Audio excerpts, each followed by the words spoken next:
Hey everyone, welcome to Tetsuo Tells a Story. I'm Tetsuo. The following stories are from the Mexican American community. Something interesting about me is that I studied Spanish for 6 years in high school. So I can read and write in Spanish pretty well, but speaking in Spanish, well, my Latino friends have said I sound like a computer. So I apologize if I mispronounce any of the words. If you're new to the channel, be sure to subscribe and share my video with family and friends. If you have any ideas or topics you'd like for me to do, place them in the comments below. Without further ado, relax and turn on your nightlights. Please enjoy this episode titled 4 True Scary Stories from the Mexican American Community.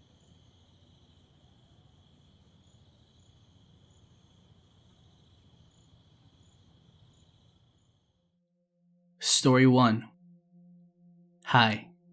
I've had many things happen to me since I was young. One time, I was in my apartment with my parents, and my baby brother slept with my parents at that time. I remember not being able to fall asleep, so I was just sitting up in my bed.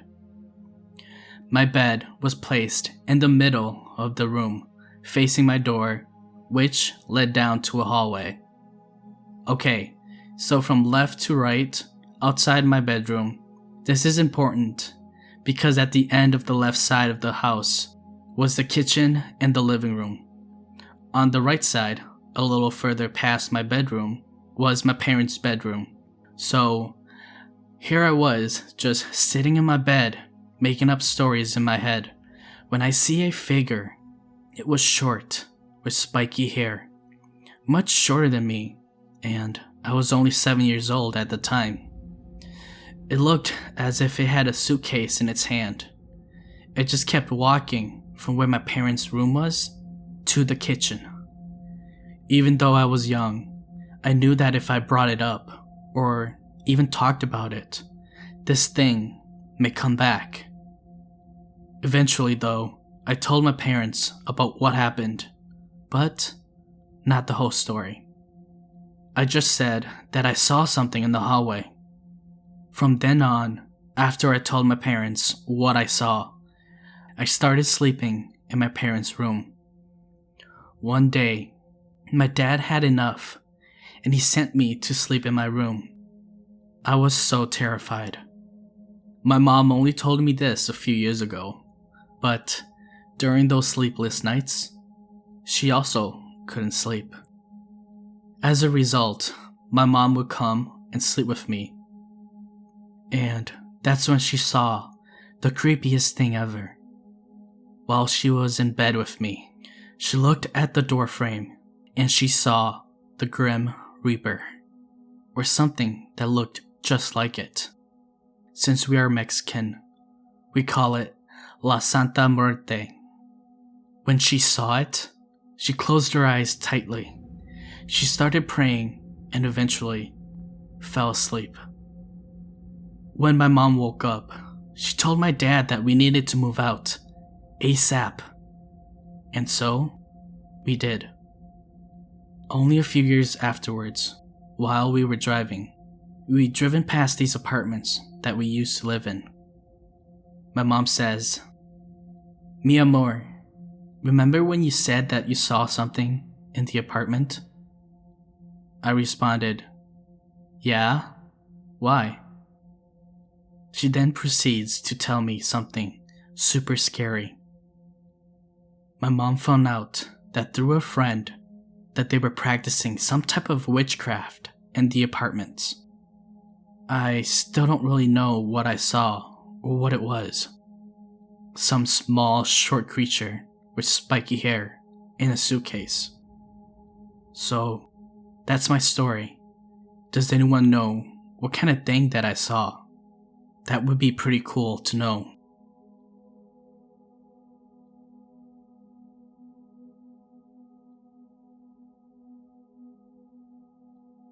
Story 2. I'm a half-white, half-Mexican-American woman. I visited Cancun for the first time when I was 10. and my little sister was 8. We went with my mom and grandma one night into town, away from the resort. They spoke Spanish, so we felt comfortable. I remember there were dirt roads and children selling gum. My family came across a table in front of a store with tons of silver jewelry sprawled across it. I'm not sure where this Rainstick came from, whether it was sitting on the table or someone else walked up with it. I just remember a Mexican man showing the handmade Rainstick to my little sister, and after a few minutes, my grandma gave some pesos to the person for it. It was about 1.5 inch wide and about 13 inches long. It was cylinder shaped and made of wood, flats on the end. It looked really old and used, to be honest, but it was very sturdy. If you tilt it slowly to one side, it sounded like rainfall. I assumed there was rice hitting the little sticks as it fell down. We went back to the hotel with our newfound trinkets. Fast forward to when I was 18 in 2007. My mom and I were living in a 1-bedroom apartment in Plano, Texas. My sister was living in Michigan with our father. The computer desk was right next to the bed. There was a shelf on the other side of the bed with pictures on it.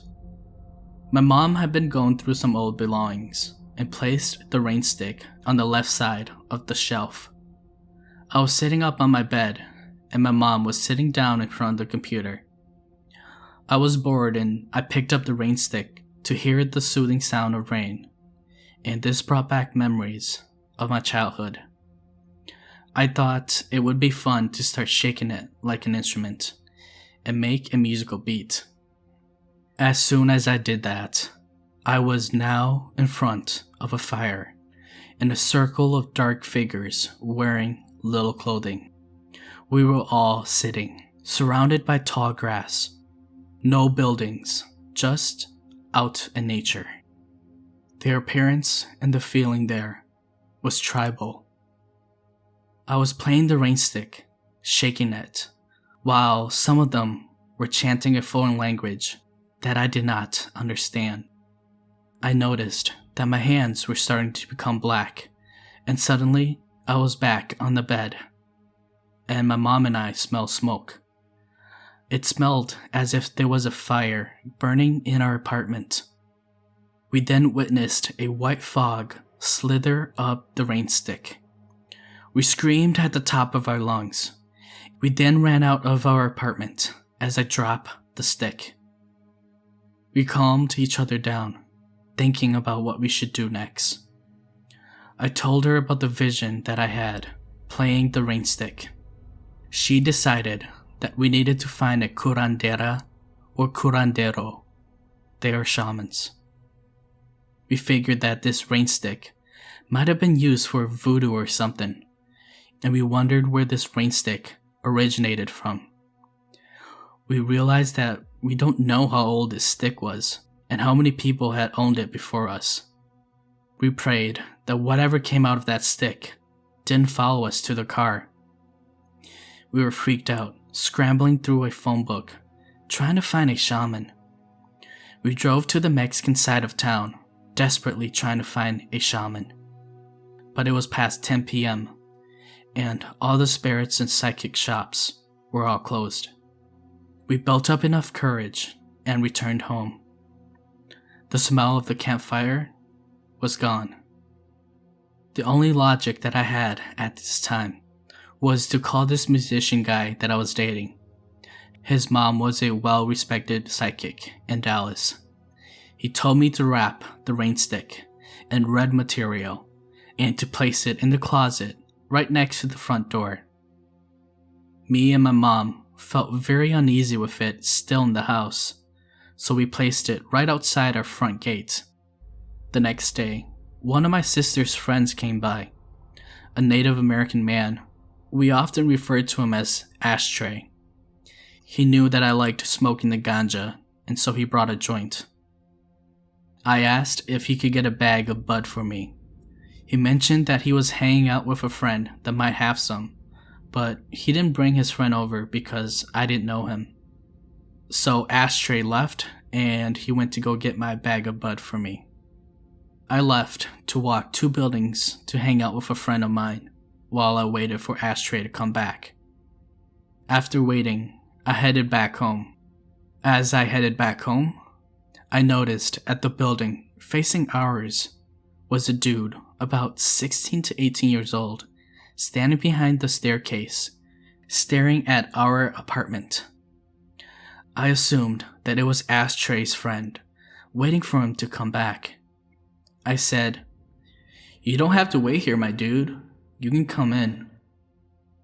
He didn't say anything. He just stood there and then slowly walked into my apartment. We were chilling, watching TV, and then Ashtray returns with the dime bag, and we all got stoned. Eventually, the dude I found behind the stairs said he had to take off. He left, and I asked Ashtray how long they've been friends. He told me that he didn't know this guy, and that he didn't bring any of his friends.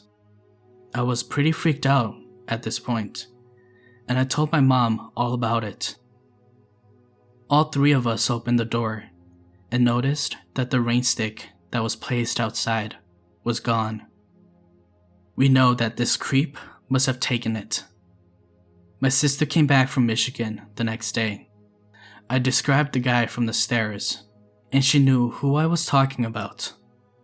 A week later, she informed me that this creepy guy had not been seen at school for several days, and his parents were looking for him. I have a feeling it had something to do with him stealing our haunted Rainstick.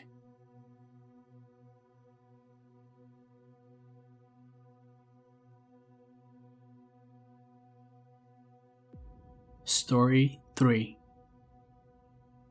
Sorry for the grammar and if things don't make sense. I'm just retelling my friend's experience that he told me, and my experience as a Mexican that I found interesting. My good friend Joe is Hmong American, and learning about water spirits and dragon deities of the river were really fascinating. To make it less confusing, I'll start off by talking about his dream. In our junior year, Joe was in this program where twice a week he'll go on a field trip to learn about agriculture and the environment, a kayaking trip, and an incoming field trip to the fish hatchery. Those in the Fresno area, y'all know what I'm talking about. Anyways, this field trip was something that Joe was really looking forward to. The day came, and Joe didn't go. I remember sitting in a group next to Joe in second period, English 3, and his friend asked him, "Yo bro, why didn't you go on your field trip? You were talking about how you were gonna leave class and not do this essay." Joe replied, "I wanted to go, but I had this dream that I was at Lost Lake and I was swimming with you guys. Then a dragon princess came out, and she told me that I was a good swimmer, and that she'd rather marry me other than her own kind, and that I swam better than the dragon boys." Hearing this, some of the guys joked and said, "My boy, getting some." Joe joked and said, "Yeah, an ugly guy like me getting a dragon girl? That would be awesome." Afterwards, Joe proceeds to tell me that all dragon people are super good looking. He then ruined it by saying, if this dragon princess wants me, she would have to take my soul, and to do that, she would have to drown me. Now, this was a WTF moment. I'm not Hmong, so I don't really know about the dragon lore. Folks, please correct me if I'm wrong, because I'm not Hmong, but Joe and his friends told me that the lore is that there are some rivers or lakes that contain water spirits and the water spirit communities, and that these water spirits the physical forms are dragons and they can shapeshift into humans. Is that correct? So, sort of like the dragons in Raya and the Last Dragon, I'm guessing. So the lore is that when someone drowns, it's because the dragon spirits have something to do with it. So in the Mexican community, when someone drowns, especially a child, we usually think it's La Llorona that drowned them. Anyways, fast forward to 2014, and we all graduated as class of 2014. Summer came up, and we all went to Pismo Beach. The weather was nice and everything. This totally beats the hot Fresno weather that we've all been having. When we got there, we all went straight to swimming. Joe only stayed at the shore and let the waves hit his feet. I told him to come swim because I know that he's a good swimmer. When we go to the gym, he would often tag along, and all he did was swim. Right? That dude could stay in underwater forever. I was surprised at him for not wanting to swim this day.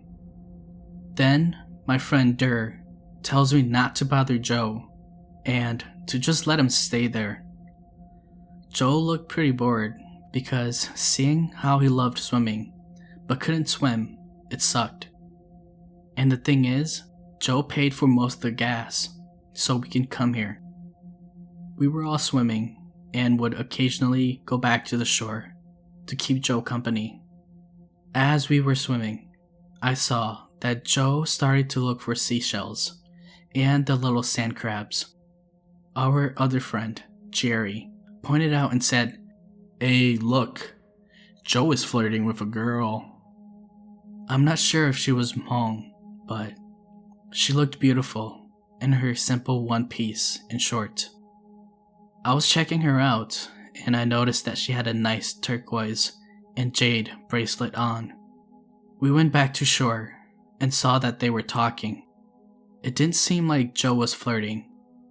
She asked, "How come you aren't swimming with all your friends? You look bored." Joe replies, "Oh, I don't know how to swim."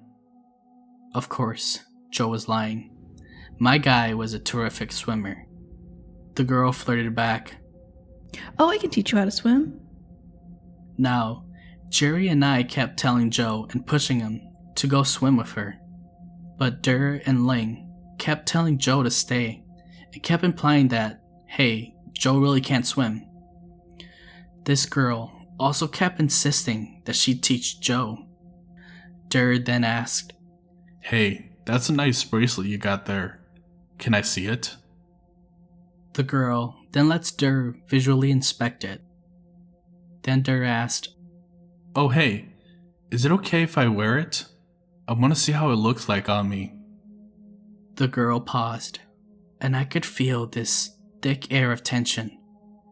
And then Crazy Lane goes, Yeah, a turquoise jade bracelet. Now that's unique. We usually don't see them often. Come on, let us try it on." I could tell that the girl was flustered, and all she could say was, "Well, I think my friends are looking for me. I have to go now. Bye. It was nice meeting all of you guys." We all got done swimming and changed out. By this time, it was 3 p.m., and we walked on the pier. What we noticed was that the waves got bigger as we went further onto the pier. Even this surfer guy, who I think might be a native to Pismo, he shouted, "Yeah, why can't we have waves that look like this? Although it's dangerous, looks so fun." The waves did look big, and it looks as if they were trying to climb up the pier. We looked around Pismo, ate at Denny's, and then drove back. In the car ride, we were all talking, and then Jerry brought up the girl again. He said, "Dang, my guy Joe almost got lucky today. He almost got a girl." Joe laughed, and he replied, "Hey now, she's not Ariel or a dragon princess. Come on now, guys." Ling jumps in, and he says, Yo, it ain't good to talk about stuff like that. I'm guessing he's referring to dragons and water spirits. Jerry brushed it off and said, "It's okay, man. We aren't by any waters, so no one's gonna get hurt." After our discussion, Joe slowly starts to fall asleep. I became very curious as to what they were all saying. Joe replies, Yeah, at the beach, it definitely wasn't safe. Something bad could have happened to Joe. and we all asked, "What do you mean?" loudly and out of curiosity, totally forgetting that Joe was asleep. Shh. Joe takes out her phone and slowly types in her notepad. That girl was not human. She is definitely a water spirit / dragon girl. She wanted Joe. That's why she kept trying to pull Joe in, to drown him and take him to her world. I whispered, "What the heck? How do you even know that?" She types, I knew she was a dragon because my third eye saw right through it. She's very beautiful. Jerry whispers, "Yeah, I know she's beautiful, but how do you even know?" Then Jerry whispers to all of us, I knew that she's a dragon girl. Who would wear a bracelet when they want to go swimming in the ocean? The salt water would mess it up. Plus, when I asked her to take off the bracelet for me, she was scared. Because if she did, her real image would have been shown. The good thing is, one of you boys have on a protective copper bracelet. When she saw that, she gave up and left. Remember how she said her friends were calling for her when she left? Well, we never did see her again, right? That was a crazy experience that I had with the supernatural. And when I think about it, when Joe was collecting seashells with her, he found a lot of pretty ones, but he also left them all there. Now, when we go to the gym, Joe still swims, but when the boys and I are going fishing, he always decides to stay home. I hope my friend Joe could marry a girl as beautiful as her, because she was very pretty. But I think Joe won't ever meet her again. Since then, I've seen Joe wear these red and white string bracelets. If you ever go to natural water stuff, like lakes and short rivers, Joe doesn't really go far, only in the pools. This is so fascinating to me as an outsider, and I'm sorry if it was long and confusing.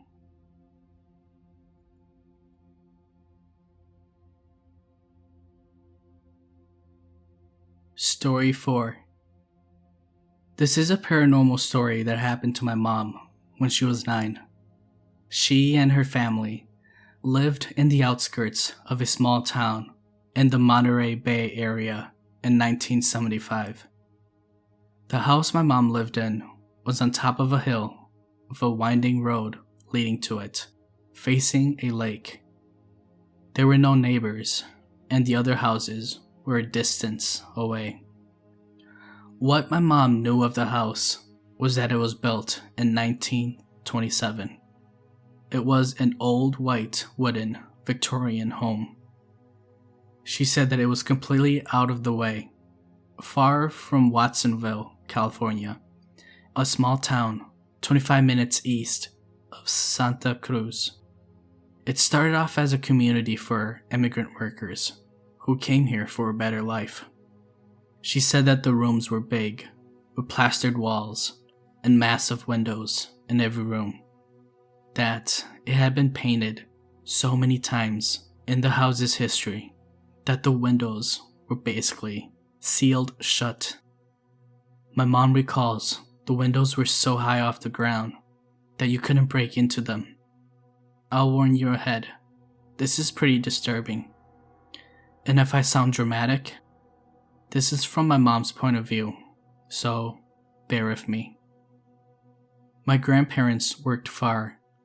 As they worked in the fields, my mom and her siblings moved to the United States from Mexico. My grandparents often left my mom, my tias and tios, Spanish for aunt and uncles, by themselves, with my older tia in charge. My mom and her siblings were used to being by themselves for long periods of the day, until my grandparents would come home from work. She says that the property around the house had an old barn and a shed full of rusty farming equipments. My mom and her siblings would often spend the day exploring the nooks and crannies of the building, and would pretend that they were living during those old times and roleplay. However, my mom and her younger sister, Letitia, or Letty, talked about strange things that would often happen to one or the other, in and around the house. Tia Letty told my mom about the incidences that were happening to her. She would lie on her bed, looking up at the corner of the room. She would tell my mom that she could see that the corner was bellowing as if it had lungs, and she would be so terrified that she would run out of the room. This was my tia's recollection of what happened to her. But then, it was my mom's turn. One evening, my mom was lying in bed, facing the wall when she was sleeping. She always locked the door to her room, and she liked being there by herself in the dark. She said that she would be in that state where you're half awake and half asleep. But then she felt a menacing weight at the edge of her bed. She was chilled with fear, and because she knew no one could possibly be in the room with her, she said that she felt a motherly presence that was watching her as she slept. My mom wouldn't even dare to turn her head to look at it, because she thought if she looked at it, she would have died from fear. My mom spent the entire night praying that it would go away and leave her alone. This was one of many incidences that happened to her in that house. There was a second mysterious situation where my mom would hear knocks as if someone was in the house with her. She would run to the door, excited when she heard the knocks, but no one would be there. She said it happened randomly, 2 or 3 times a day alone. She thought that maybe someone was pulling a prank, but it dawned on her that they didn't have any neighbors, and the closest neighbor were miles away. That's when she became scared. Eventually, this stopped, but it stayed at the back of her mind. My mom was becoming increasingly frightened because nothing would add up. She said that when the door knocking stopped, there would be soft tappings between the walls. In the beginning, she thought that maybe she was just hearing things.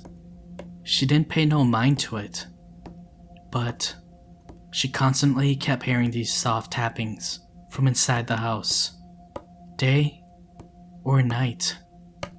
Mom didn't want to tell anyone because they would discount it and say that it was her imagination. Her mind was slowly becoming fearful to what it might be.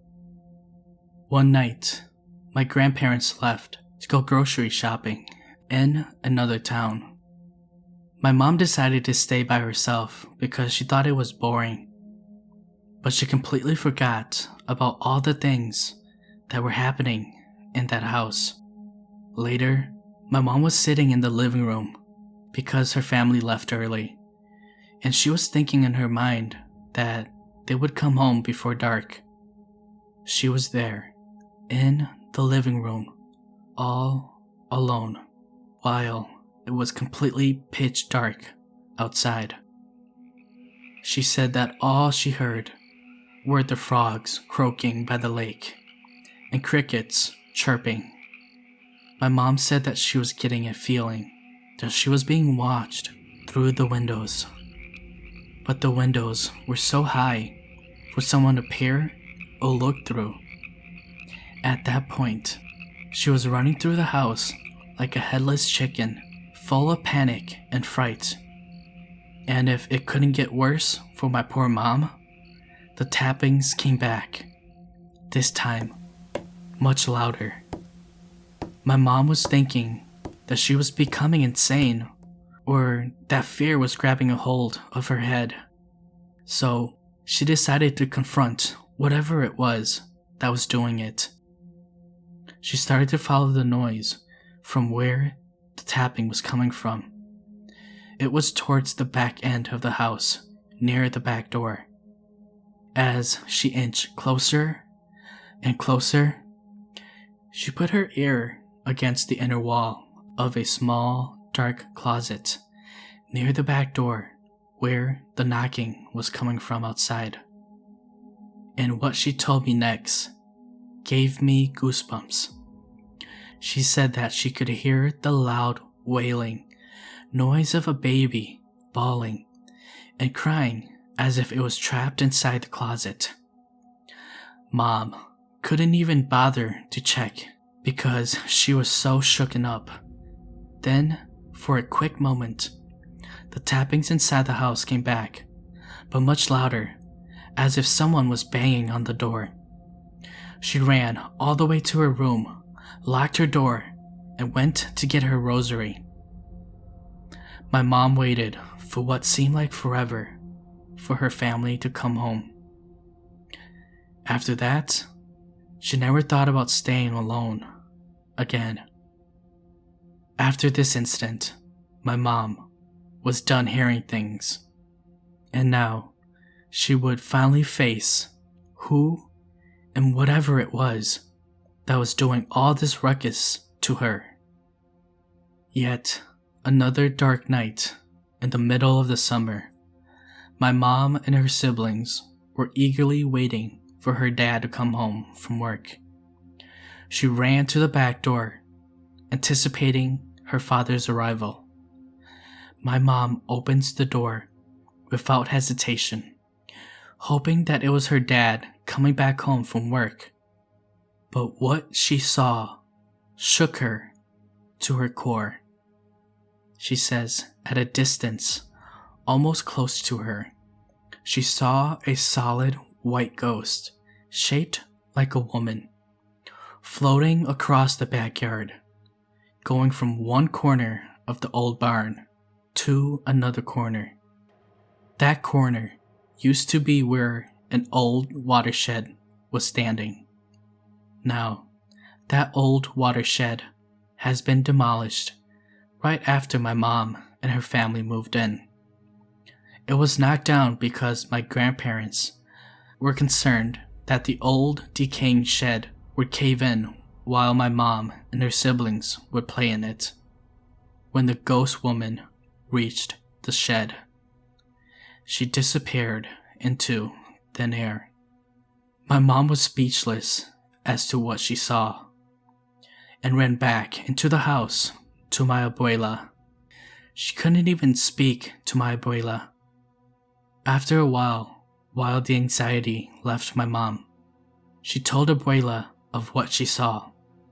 My abuela, my mom's mom, told her something chilling. Since my whole family was Catholic and they believed in the supernatural, my abuela thought that the ghost was trying to contact my mom. My mom said that she didn't want to hear anything, nor does my mom want to do anything with this ghost woman. My abuela then says if my mom didn't call out to quote-unquote her, this woman would not stop trying to communicate with my mom. This was odd because it only happened to my mom and none of her other siblings. My abuela then tells my mom that she has to say to this ghost woman, "What do you want from me?" My mom is to say that so the ghost would understand that we don't want anything to do with her and for the ghost to go back to where she belongs. My mom complies, and she yells out, "What do you want from me?" After this, the ghost woman never tried to seek out my mom again, and all the paranormal things stopped. Now that my mom has told me this, she recalls that my tia Letty researched about the house's history and creepily found out that there were 5 children that used to live in that house, just like my mom's family of 5. But as if that wasn't scary enough, 5 of the 5 children's names were the exact same: Jose, Anthony, Francisco, Leticia, and then my mom's name, Maria. Disturbingly, one of the children was killed by a stray gunshot of a bullet in that house that was built in the 1920s. However, the barn and the watershed were built during the gold rush in California. I speculate that this ghost woman thought my mom was the child that died in the house and wanted to contact her to see if my mom was her child. Just recently, last week, we went to Watsonville for a family event. My tia Letty told me that the house no longer stands. It was demolished a few years ago. My mom told me that this will be the first and last time she'll ever tell this story again, as she's still scared and scarred, even to this day.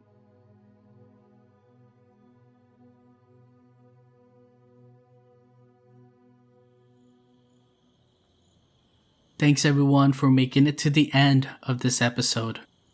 If you haven't yet, please subscribe to the channel. I look forward to seeing you at the next episode. Thank you.